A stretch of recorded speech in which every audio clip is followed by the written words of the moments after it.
I'm Ariana Brocious. And I'm Kushan Avidar. And this is Climate One. Hey, Ariana, could we start today just by taking a deep breath? Sure. Ready? In.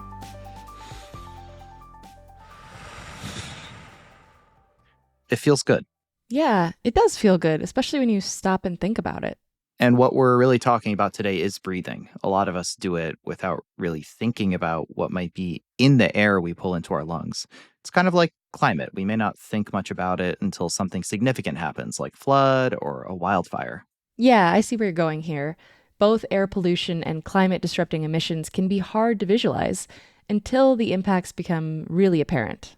Exactly. And today we're going to be talking about the connection between air pollution and human-caused climate disruption. I think it's an important connection to make. Air pollution from burning fossil fuels causes millions of premature deaths every year. So reducing the amount of fossil fuel use wouldn't just make for a healthier climate, it would really save millions of lives around the world. Yeah, it's also important to talk about air pollution because talking about climate disruption has become so politically fraught. But I think mostly everyone can agree that air pollution is something we should try to prevent. I mean, we all want clean air. Absolutely. I like to run a lot, and lately I've had to stop running outside and go indoors because the air pollution in New York City is rough with the wildfires in Canada. I mean, I can really feel it in the lungs if I run in bad air. And you're a young guy. A lot of people, especially older adults and young kids, are even more vulnerable to bad air. A couple years ago, my 5-year-old spent a week in the hospital for what turned out to be asthma and some other respiratory distress, and it was an incredibly scary experience. So I've become much more attuned to the local air quality. Yeah, I can't imagine how difficult that must have been. And, our first guest also had that experience, and unfortunately, it continued to get worse. Rosamund Adoo-Kissi-Debrah lost her daughter, Ella Roberta, to a severe asthma attack in 2013. Ella was only 9 years old. I never tire of talking about her, and I feel it's a privilege for me to talk to your listeners in America. And the reason why I say that is not because she's no longer here. In her short lifetime, she died when she was 9. I only told her off once, like severely, because she had stolen someone's soccer cards, because Ella was obsessed with soccer. But generally, the reason why I bring this up is I sometimes have to remind myself, was she that good? And the answer is yes, she was. She was a big sports fan, so she was always on wheels, so cycling, skateboarding, roller skating. She was a dancer, and she did a bit of acting, singing, but I'm not going to lie, the voice wasn't great. Ella could play, no. See, I don't glamorize her. Ella could play, before she died at 9, about 12 instruments. So she knew her stuff. Can you take me back to the day when you realized there was a problem? Well, I wasn't sure at first. So the symptoms looked like her having a cold, a severe cold. So here, took her to the doctors, got her some antibiotics. But then she developed this cough, and the cough didn't go away. And they gave her stronger antibiotics. But the second time, they were like, let us refer you to the hospital. By the way, up until this point, she had never been to a hospital with her breathing. You need to remember. And she was like 7 at the time? How old No, was she was 6 years and 9 months. So okay. This was October, and she turned 7 in January. Mm-hmm. And when you look at her record up until that point, the previous year, there was one where she'd had a virus, but she was a child. No one's going to be worried about one virus in 1 year. So there was nothing that pointed out what was about to happen. So the cough wasn't great, but also she gave her a blue inhaler to help when she was coughing. Still, I'm pretty hardcore because I teach in a school, maybe high school, you guys call it. My students are 14, 15, 16. So I'm not about to sweat when my daughter has got a cough. Yeah. But it started getting worse. It from did there, get right? worse. Like what was her life like from then on in her last couple of years? When I now think about it, because you can now look back, she was never 100% the same. She wasn't always having coughing and hypoxic seizures. Hypoxic seizures are to do with lack of oxygen.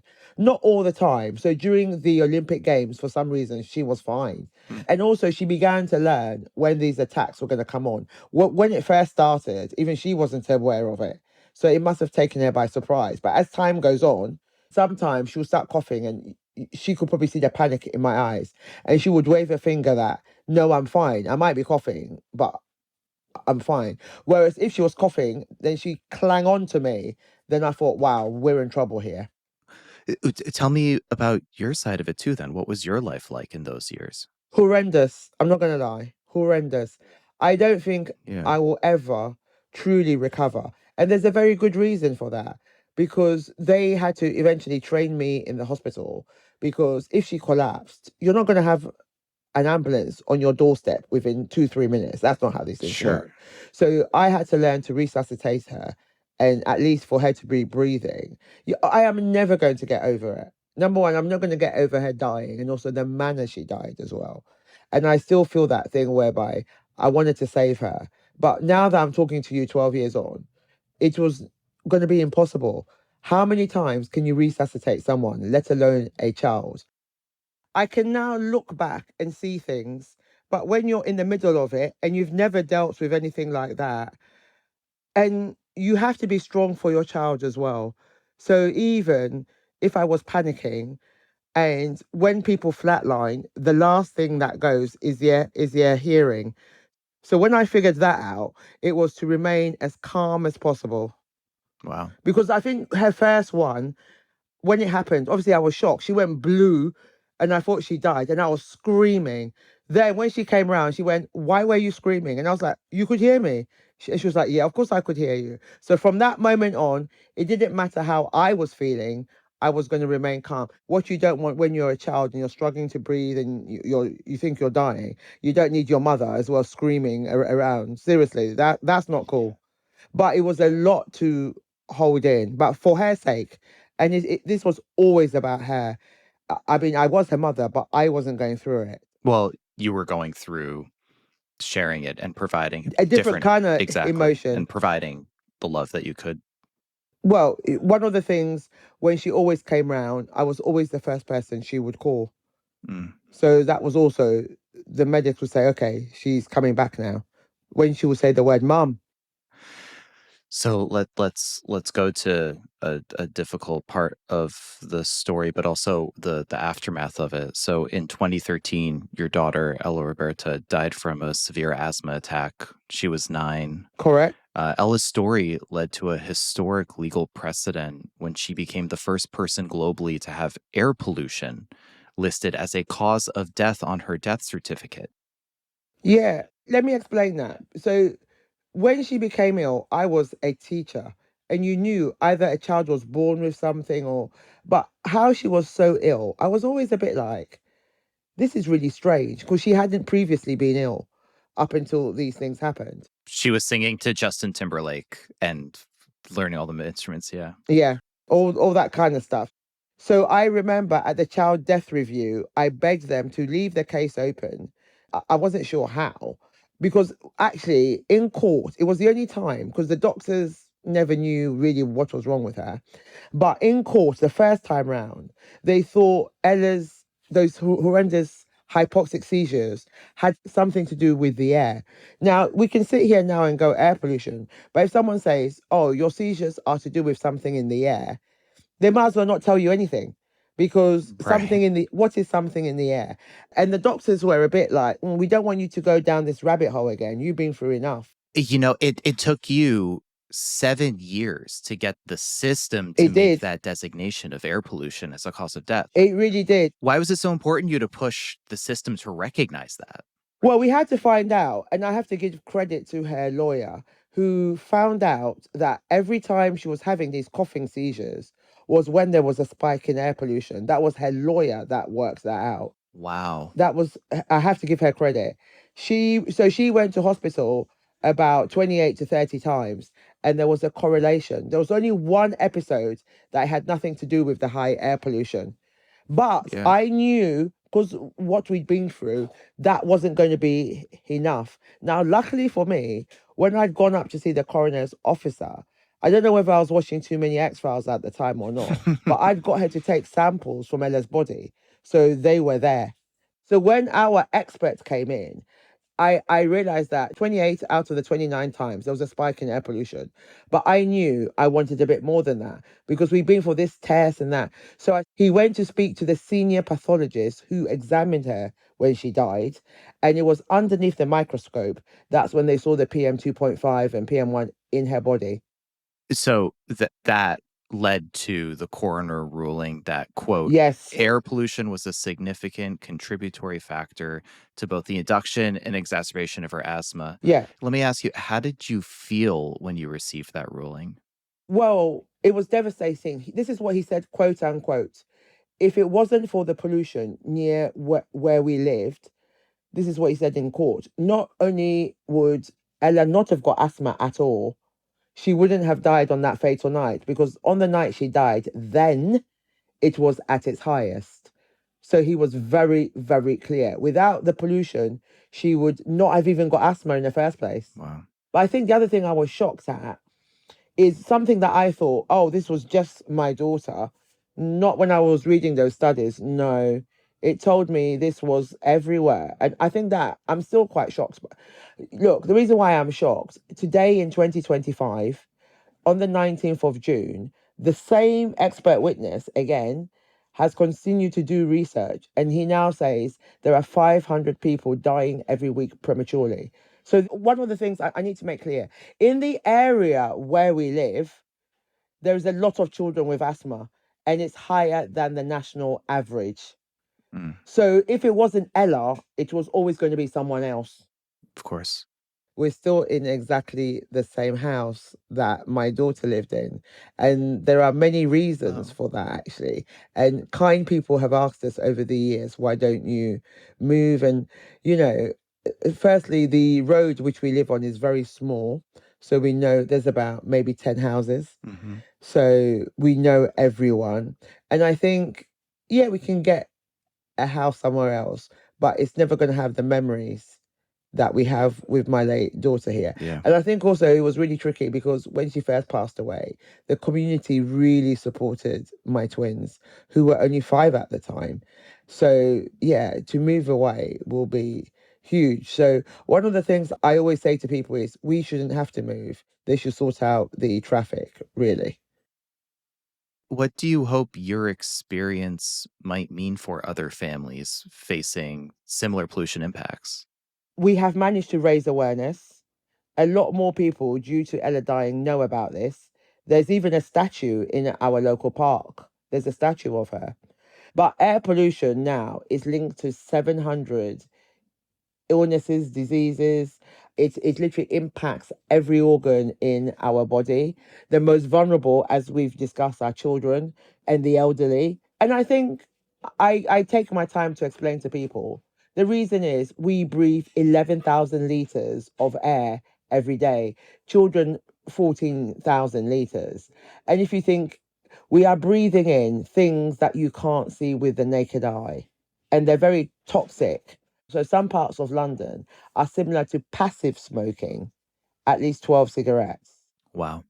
We're talking about pollutants in the air.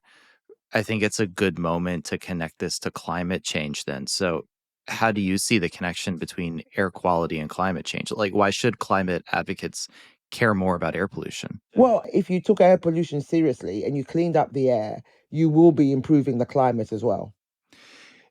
So before Ella got sick, you never wanted to be an anti-pollution campaigner. No, I worked in a high school. My thing was getting students to pass their exams to go into university and things like that. That's what I am trained to do. I mean, it's definitely helped because I talk for a living now, but I was always talking as a teacher. So no, I didn't know anything about it. Yeah. And nor did the doctors who were seeing us. We thought it was a bit of a mystery. She kept on having all these attacks. But now we've moved it on. We now know 12 years on, it's not a mystery, is it? WHO, 7 to 8 million people die every year through air pollution. And it's contributed to like respiratory illnesses, all that kind of stuff. Yeah. So now you are one of the leaders in trying to push the message out. Very And much I'm so. sure that, yeah, and I'm sure that now you are talking about policy changes and looking towards the Very much future all the so. time. And you bring up the WHO. So what policy changes do you think would have the biggest impact on preventing other families from experiencing what you did? Well, the coroner addressed different people. Number one, he addressed the government and what the government needed to do, and they still haven't done it. They needed to make the air quality targets more stringent to be in line with WHO. There are very few countries that have actually done that. So the coroner's message is not just to the UK government, it could be to any government worldwide. The other thing the coroner said, there needs to be more monitoring, proper monitoring, but also tell people what they are breathing in. Then he admitted there needs to be raising awareness because people, even now, people might know air pollution is bad. They still don't know how it's impacting their bodies.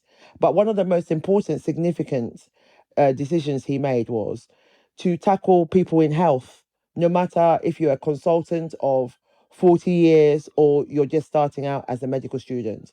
He felt they needed to be taught more about asthma, allergies, and also air pollution and the link between asthma, especially, and air pollution.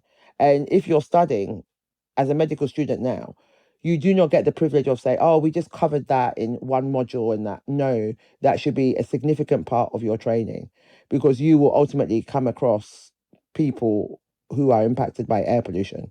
So that's what the Yeah. coroner left us with. I have met every minister there possibly is. They know how much air pollution is impacting health. Governments spend trillions on healthcare. If they use some of that money to clean up the air, not as many people will get ill in the first place. They're going about economy and growth. Well, if you've got people ill from cancers, diabetes, obesity, strokes, low sperm count, preterm birth, there's now pollution, the particles, even in the placenta. Even in old age, they've found on a dementia patient's brain the particular matter. So they pump trillions into this. So how about they Yeah. use some of that money to clean up the air and then we won't be suffering the way we are. But they don't seem to be getting that message.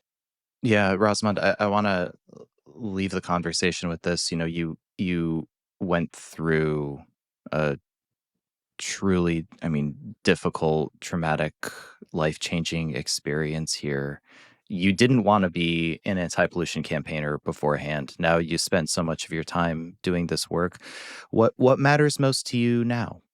I think governments need to become clean. Look, let me tell them this. If not now or tomorrow, but at some point in the future, people will ask, you had all this information and you did nothing. So from going from an innocent mum, I've now found that the fossil fuel lobby want to keep this thing going. It's not sustainable and people are now suffering. So I ask all governments, look at the amount of money you're spending on your healthcare and a fraction of that to clean up. Rosamund Adoo-Kissi-Debrah is founder of the Ella Roberta Foundation. Rosamund, thank you so much for coming on and spending time with us. Thank you so much for having me. And please, your listeners who already know about air pollution and the impact it has on health, talk to your families about it. Talk to your friends about it. Please don't assume everybody knows about it because they don't. And one day soon, clean air will become a human right.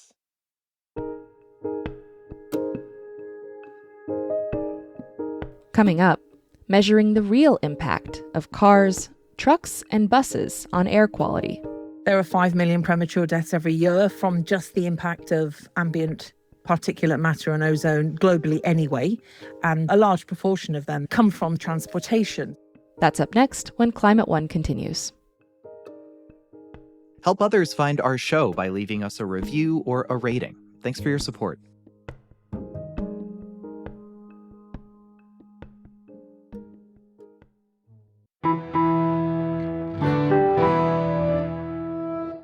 Kusha, do you remember Dieselgate? Yes, I do. I recall Volkswagen cars that were polluting way more than they claim to be during emission tests, right? Yeah, it was an especially egregious case of emissions cheating, but certainly not the only one. Our next guest's organization works to evaluate real-world emissions from transportation and push for policies to reduce them, like shifting to electric vehicles. Sheila Watson is Deputy Director of the Ella Foundation, a UK-based charity committed to promoting safe, sustainable mobility across the world. Your foundation sponsored a recent study on the health benefits of better policies targeting road transport emissions. What are the top takeaways from that report? The main takeaway from the work is just how very poisonous the emissions of road transportation vehicles are. And we know that there are 5 million premature deaths every year from just the impact of ambient particulate matter and ozone globally anyway, and that a large proportion of them, the WHO call it a significant and growing proportion, come from transportation. So we know the context is that there's a real problem, and the report basically showed how the development and use of a range of different policy tools could actually help to prevent many of the premature deaths, those 5 million premature deaths every year. The report suggests as many as 1.9 million premature deaths could be averted. And then, of course, not just early deaths, but sadly, childhood asthma is a direct result of those emissions. And so the report suggests that 1.4 million new cases of paediatric asthma could be prevented over a time period, 2023 to 2040. So it's a pretty significant issue, and the report suggests that it can be addressed. So in a sense, there's hope. Yes. Well, so let's talk about those policies. So this could not quite halve, but significantly reduce the numbers of these premature deaths. So what are those policies? Is it switching to electric vehicles? Are there other aspects at play here? Switching to electric vehicles, that's a big one, yes. And the report identifies that as possibly the lead impact. They identify 820,000 of those premature deaths averted just from the transition to electric vehicles. But I think importantly as well, they identify that when you layer policies, so you add other policies on together, you get a much stronger cumulative impact. And so issues like stricter emission standards, which are currently in play in different parts of the world but could be made stricter, removing dirty vehicles from our roads altogether. So that's ideas like scrappage policies, where you perhaps pay to take away the dirtiest vehicles. Obviously, cleaning up our electricity grid, because we don't get the benefits of electrification of our vehicles unless our power is generated in a cleaner way. Yes, so those things all added together can have this extraordinary impact. So your foundation aims to help cities meet World Health Organization guidelines for clean air. How many cities around the world are actually meeting those guidelines today? Well, analysis has suggested that 99% of the world's population live in places where the WHO air quality guidelines are not being met. So that's basically all of us. So nobody lives in a city that meets almost no one. Well, it would suggest, wouldn't it? But also that out of our global cities, only 17% of them meet WHO air pollution guidelines. And the issue here is the distribution, of course, of the population in different places. And, the impact is obviously very extreme in terms of premature deaths in cities in Southeast Asia and the Western Pacific and so on. But when it comes to those preventable childhood asthma cases, it also includes cities like LA, Seoul, and even New York. So it's not an other problem. And we know that those burdens are not equally distributed either, that certain parts of cities like Los Angeles bear the brunt of that diesel pollution, those traffic corridors, and so forth. Why is it so difficult to meet those standards? It's a combination of things, possibly that there is not enough understanding of how we do it. That is possibly true in certain places. There's a big issue about political will. These issues of air quality from vehicles are now very much captured within what I think we're all commonly terming a culture war. In other words, the feeling that the right to access and drive any vehicle at any point in any way any of us choose is now being seen as a sort of right, which politicians sometimes struggle with addressing and aren't always necessarily finding it easy to do. So there's a little bit there about political will. And actually, there are lots of people doing things in this area. There are cities which are forging ahead with electric buses like Bogota, with restrictions on emission zones like London and Paris and so on. So there are cities doing things, but it is a challenge, yes, as with so much of this work to address climate or air quality. It's a challenge. Right, of course, yes. So we mentioned that air pollution is a global problem. Most of us live in places with somewhat unhealthy air. But of course, there are places with much, much worse quality than others. And some of that has to do with the way people are able to live and what options they have available to them. So how do you do this kind of work in places where economic development is prioritized over air quality regulations? Well, I think that the argument that economic development sits contrary to air quality challenges is perhaps quoted as if it is a reason and a sort of a definite contradiction. It isn't. I mean, those health disbenefits that I mentioned earlier, those impacts are costing around $1 trillion a year. So if you have a very unhealthy population in your city, you're paying for it one way or the other through lower economic capacity, actually, because of the many days of sickness and so on that are caused by the diseases we're talking about. So, there is an economic case for moving forward on this, which doesn't sit against economic development. But I accept your point, and it takes us back to what I said before. Sometimes it can feel like it's too hard to try and address these things in that context. One of the projects that we are part of, which we partner with the International Council on Clean Transportation on, is our TRUE initiative, which is our Real Urban Emissions initiative. And the background to that is Dieselgate, the great scandal which showed that vehicles were not emitting in the real world what they were supposed to be emitting, according to lab testing. And that gap is real. It is, causing its own level of problem in terms of ill health. So that gap, they reckon, has killed 16,000 people in the UK since Dieselgate. So that's a lot of people. And so we take that project into countries. We work with local authorities, often cities, to establish an understanding of what's happening on the road. So not just what they think is, but what is really happening. And then we work together to share expertise around what the policy options are. So we try to collaborate. It's all very positive. It's all intended to be sharing good practice. Right. So just to clarify, the problem that Dieselgate sort of illuminated, this real world difference between what vehicles are actually putting out versus what they can do in a lab setting, that persists beyond that particular scandal. And it's not limited to Volkswagen, which was the main culprit in that particular case, right? No, that's right. It's the 10-year anniversary, actually, this year of the Dieselgate issue. And things have got better in some ways, in some places, but not completely, because of so many vehicles that still exist on our roads, which are from that era. Vehicles don't just exist in a moment and disappear. Clearly, they're owned for a period of time and driven for a period of time.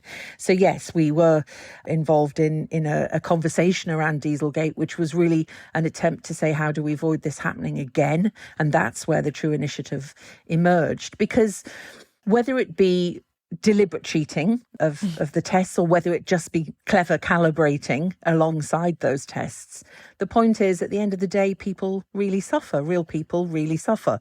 I mentioned that gap and the assessment of what that alone has cost in terms of health impacts. I mean, again, it's UK based, the stat that I have, but it's 30,000 children with childhood asthma who wouldn't have had it if we'd been able to calibrate our standards and regulations to the actual emissions of vehicles. And sometimes those emissions are many, many, many times over what they should be. They're not just slightly over.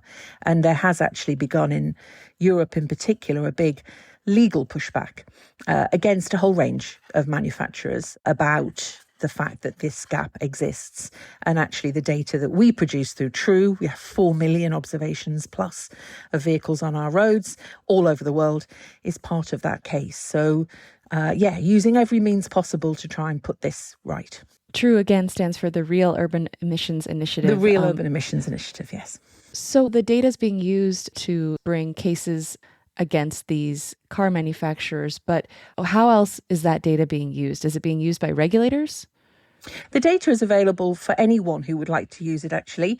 We're very, very keen that everyone with an interest in the issue uses it. So it's there for policymakers. So yes, the regulators or the city officials, the government officials who might want to frame policies using it. It's there if manufacturers wanted to use it. They probably have their own versions, but we would certainly be very happy to collaborate. That's not something that has happened to date. It's also there for consumers, and that's a really important point. That, every decision we take makes a difference. And, that's one of the reasons why, we're so keen that everyone start thinking about this and acting right now. It's about, taking our decisions with the best information that we can have, because at the end of the day, we're believing what we're told when we go in to purchase or lease or hire a vehicle. And when we're told it's doing something and then it turns out it's not, that's something really of a betrayal, because a lot of people are trying to do the right thing. I recently read how extreme heat can make air pollution even more deadly. How do you think about these interactions between climate disruption and air pollution? Well, they're both stemming from the same thing when it comes to transportation, and that's the burning of fossil fuels. That's the core shared issue. And we know that in a variety of different ways, those issues are addressed in a similar way for transportation. So, for example, within Europe, there was a move towards diesel because it was felt it would deliver a CO2 benefit, a carbon benefit for climate. There were promises made about its air quality impact, which didn't materialise. And so it's actually had a really rather negative air quality impact. But yes, on your point to do with heat, there are also issues around black carbon, short-lived climate pollutants, which are in a sense a crossover issue. They're a kind of air quality issue, but they also push climate change. And black carbon is a hugely growing problem globally. Right. We just had an episode on super pollutants. That is one of them. Yeah, it is. That accelerates warming for the time that they're in the atmosphere. Absolutely, it does. And yes, and so one of the cities in which the Urban Emissions Initiative worked was Paris. And we knew that within the European standard and regulation, there was a sort of cut-off for emissions in terms of their regulation beyond, I think, 30 degrees. And then we tested in Paris and we found not only, yes, at 30 degrees, emissions went crazy. So yeah, whatever was on board the vehicles was allowing them to emit anything they liked when it got really hot. There wasn't a regulatory control. 30 degrees is something like 86 degrees Fahrenheit. Forgive me, 86 Fahrenheit. Yeah, so it's a pretty hot day, especially in a city where you feel the heat more, I think. But then what was really horrifying was when we looked, of course, all our days are getting very hot. I don't know where... At the moment, if it's hot where you are, the UK's having a heat wave, Europe's having a huge heat wave. And there had been a 50+% increase in the number of days that had been over 30 degrees in Paris, sort of in the last 30 years or so. And so it was very common now to have those hot days. And on those hot days, emissions were particularly high from the vehicles in the city. And so the health impacts were particularly harmful on those days. So heating is a major issue, both the fact of it, but also the fact it's being driven, at least in part, by transport's contribution to our air quality problem. Mm-hmm. I live in southern Arizona, which is hot now, hot much of the year. And Phoenix in particular gets many ground level ozone warnings this time of year because of that combination of heat, air pollution combining and making the quality of the air really bad. So you mentioned culture wars earlier, and here in the US, talking about climate has been increasingly politically divisive. So perhaps talking about air pollution might be a way to find a more receptive audience. What do you think of that idea? I think that has some merit, yes. I hate to, in any sense, concede that the many, many years that we've all spent working hard to show people what climate change is about should in any way be kind of abandoned. I think we would regret doing that, and I don't think we should do that. And I think what's interesting in some of the polling that we're seeing here, again, I have to say in Europe, is that although maybe some of the political classes worrying about this usage of this phrase. Actually, people have accepted a great deal of the evidence for climate change and don't feel quite so at ease with the idea. We just now pretend it's not happening. So there is that. But having worked on climate change issues for many years, I've always adopted whatever argument or aspect of the issue worked best in the setting that I was in. So we know that, for example, with transportation, the climate issue sits alongside things like energy security. So if you want more efficient vehicles, that's saving you fuel. Yes, it's good for the climate, but it's also saving you fuel. So it's good for your back pocket. So it's a prosperity issue and so on. So very often, in any case, we would use arguments in these debates which were more understandable or palatable to people with whom we were dealing. All that said and done, I do think air quality comes very close, as I said before, as an issue with CO2 and vehicles and having very common solutions. So if it works, then great. If people find it easier to understand, then great. But I don't think we should kid ourselves that it'll be easier.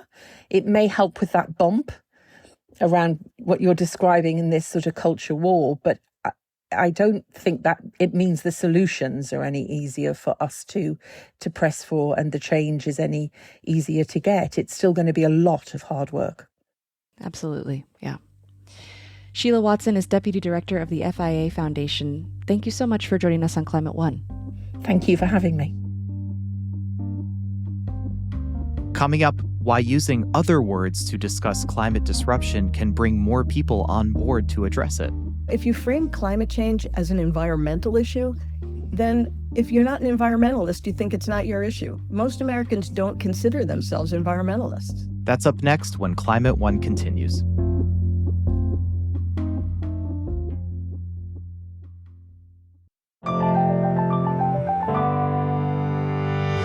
We've been talking this hour about how harmful bad air quality is to human health, the health of all of us. And let's be frank, clean air is something most people can get behind. So maybe we should consider reframing climate disruption as an air pollution problem. Susan Joy Hassel is Director of Climate Communication, a nonprofit science and outreach project that's part of the Aspen Global Change Institute. She's contributed to the U.S. National Climate Assessments and is a leader in how to talk about climate disruption. In an article she wrote for Scientific American called "The Right Words Are Crucial to Solving Climate Change," Hassel suggested alternatives to some of the main terms used in climate discussions. She explained this approach to Climate One's Austin Colon. Climate change is a term that scientists use to mean any type of change in climate at any time in Earth's history for any reason. And so when people hear climate change, they think, well, that sounds natural, because there has in the past been natural climate change. What we're dealing with now is really human-caused climate disruption. That makes it more clear that this is not just that background kind of natural climate change. This is something that humans are doing. And I also don't like when people say it's caused by human activities, because I think that's very vague. So what are those activities? It's the burning of coal, oil, and gas and the destruction of forests. We have to be very clear about what the cause is, because we've known that for a long time.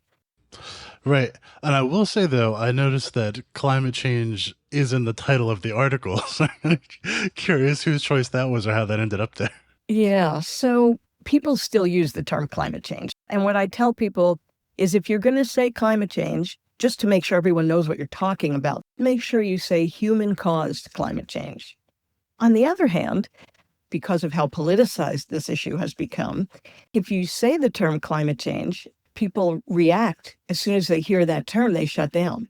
So maybe in some cases, it's better not to say those words and to talk about extreme weather and the disruption of our climate system and the kind of thing that's not going to trigger that immediate partisan reaction. Right. You kind of have to meet people where they are oftentimes. Let's go to another phrase. How about greenhouse gas emissions? What do you think would be a better way to say that? Yeah, so I call it climate pollution. People generally think of air pollution as something they can see and smell, like sulfur dioxide, nitrogen oxides. Those are the pollutants that caused acid rain and urban smog. And we were able to put scrubbers on coal-fired power plants and do things to get rid of those, right? But the air pollutants that cause global heating are invisible. carbon dioxide, methane, nitrous oxide, and the only way to stop emitting them is to stop burning coal, oil, and gas. And of course, we now have cleaner and better forms of energy that are also cheaper. So there's no reason not to make that transition from dirty energy to clean energy. So I think when you talk about greenhouse gas emissions, it's a sciencey sounding thing, and it kind of depends on people understanding the metaphor of the greenhouse effect. Right. So I tend to call it heat trapping pollution. Right, that makes sense. Yeah, it really gets to the heart of exactly what's happening. One of them that you pointed out was my personal pet peeve because I spend a lot of time with my family in South Florida where they call, this recurring flooding nuisance flooding. Like, I mean, it sounds like, just something they can, oh, it's not a big deal. It's like swatting away a mosquito or something. What would you say is a better way to say nuisance flooding? Yeah, I agree with you. This is not just a nuisance. When the streets of Miami are flooded, the water's up to your knees, businesses are closing, all kinds of problems. It's way more than a nuisance. So I call it recurrent flooding or sunny day flooding, because this is stuff that happens even when it's not raining, every time there's high tide because of sea level rise, which is again caused by human-caused climate disruption. Yeah. You've got a flood. So recurrent flooding or sunny day flooding. But yeah, we've got to get rid of that nuisance flooding. Yeah. And of course, that brings us to what people often call natural disasters.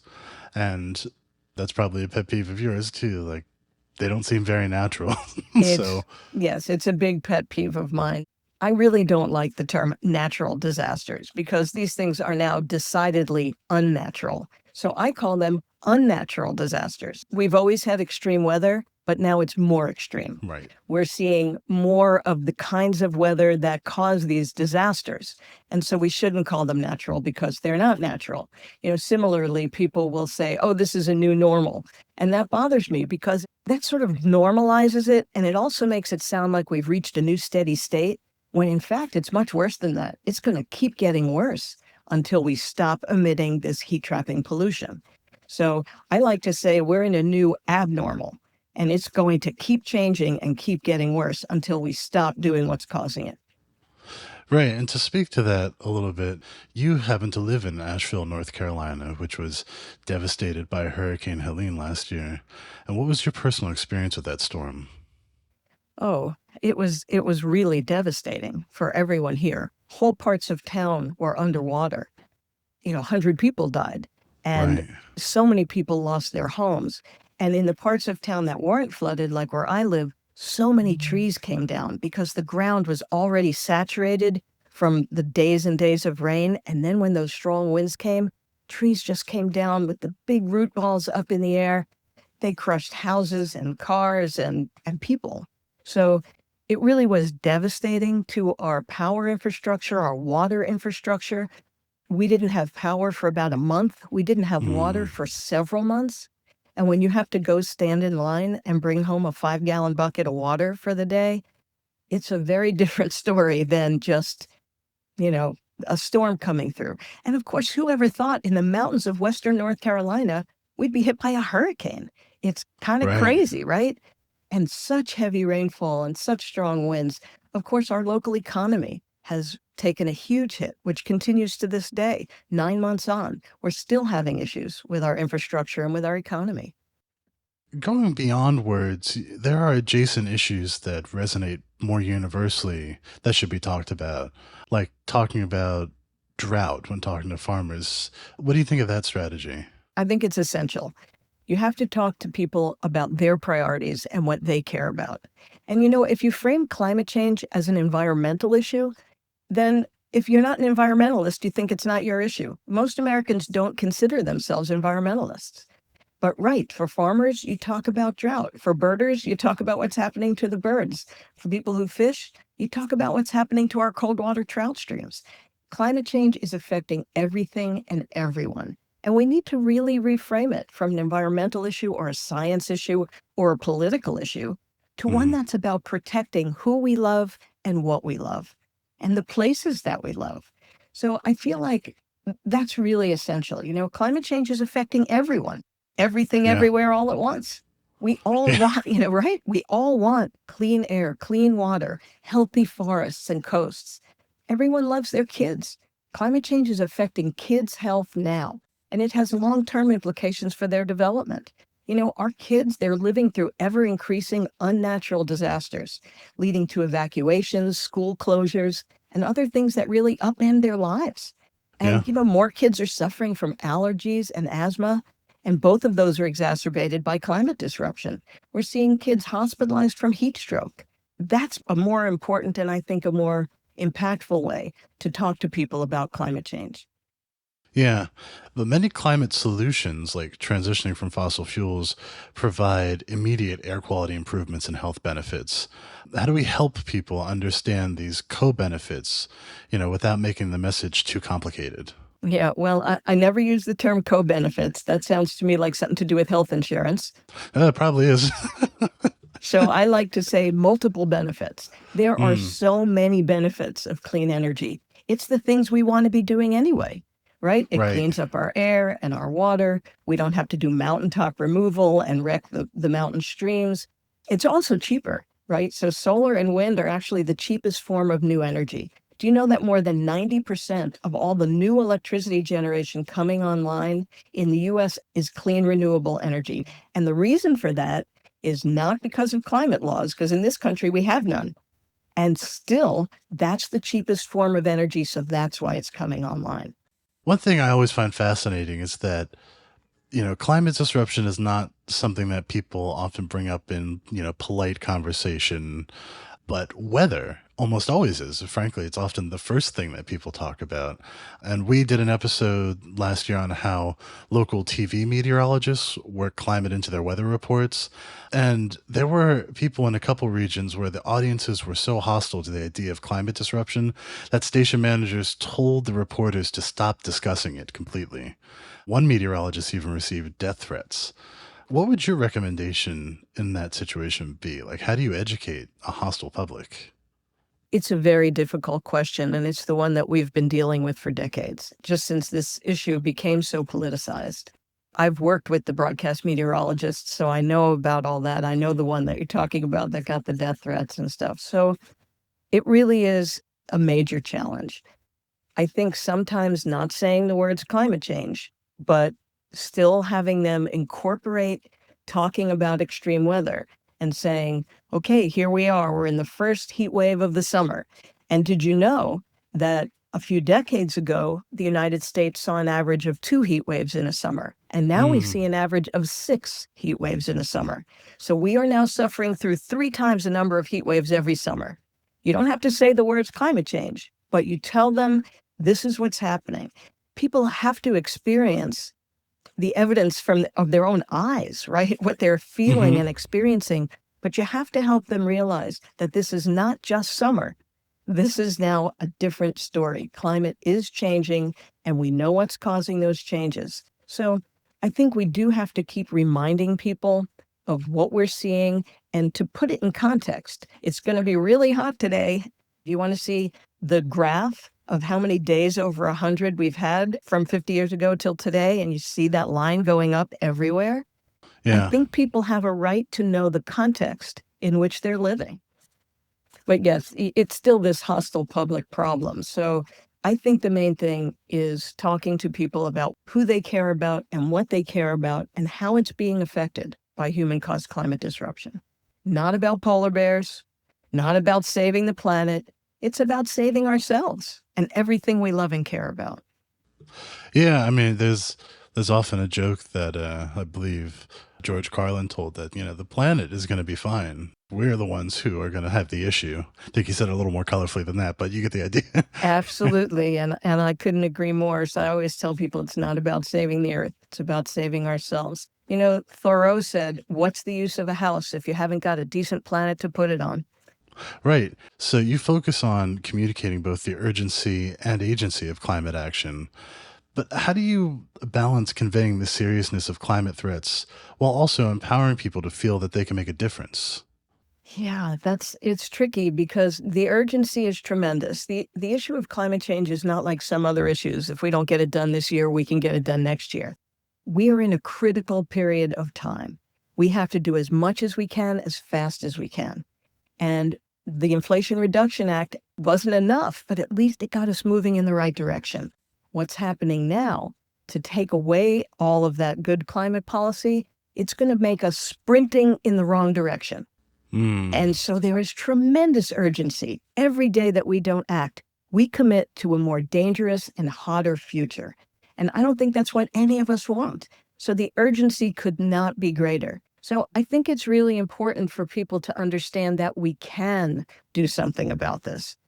Everyone can take up the mantle. Talk to everyone you know about climate change in a way that will resonate with them and reach them personally. Especially talk to your elected leaders and business leaders and make sure they know that you care about this and you want to see them do the right thing.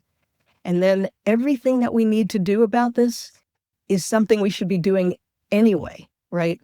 Who doesn't want cleaner energy, cleaner air, cleaner water, healthier, more walkable communities, sending fewer kids to the hospital with asthma attacks and heat stroke? Who doesn't want that? Right, exactly. Do you think it's possible to depolarize climate disruption?